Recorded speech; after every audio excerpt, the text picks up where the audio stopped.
Should I say it to you or should I say? Sondela. Sondela, Sondela. Sondela, come closer.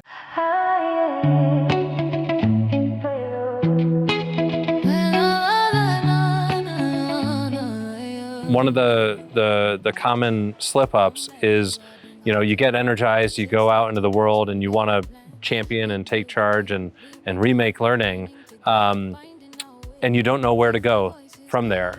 So I think the solution to that is actually reflecting back on the learning ecosystem itself and working with the community to say, well, what is the next step? I am passionate about this. I want to engage in this. So as I mentioned, though, there are plenty of active learning systems. I'm taking a look around the room. How many people are from how many different countries in this room? You are a learning ecosystem. Our friends from Play Included and the Brick by Brick program have their own learning ecosystem. But we've been working with Care for Education since October, which has been amazing to think about Six Bricks and how we can collaborate and be stronger together. How do we nurture and take care of that ecosystem? The opportunity is to engage with your peers, engage with the network, and then also bring a friend, right? Because they might provide some insights and perspectives that you don't have. I think, Abby, when it comes to connection, it's being prepared to take risk. It's being prepared to be vulnerable. Connections takes an active decision. It can't be done accidentally. It needs to be done on purpose. And I think in order for it to take a root is the fact that regardless of failed connection or regardless of unsuccessful connection, you've got to keep on trying. I connected with Lorna and Lisa, so I'm going to invite them to just broadcast who they are. Okay, thank you. Hi, I'm Lorna from Costa Rica. I used to be a robotics teacher and I learned in Carnegie Mellon.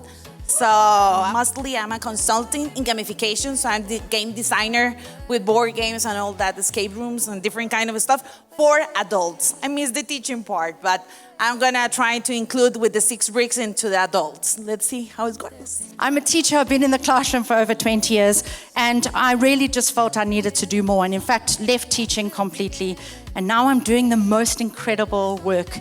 So those small bets are taking those risks. Tomorrow I'm going to be talking about the coding and robotics that we do, and some amazing unplugged systems, and also just about the mindset shifts that happen in teachers as well as in children. So thank you.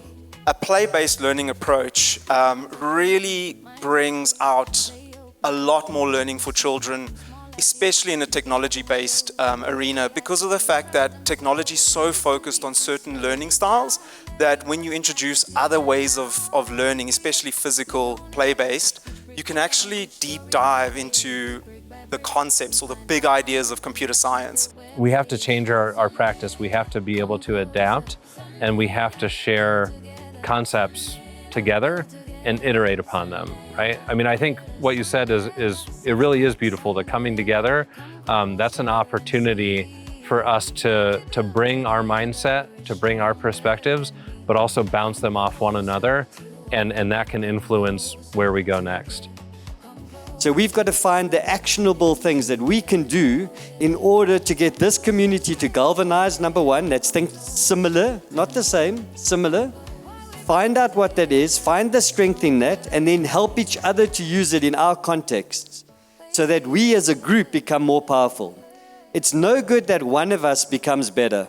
The real strength is when all of us just achieve a little bit more. That's super powerful.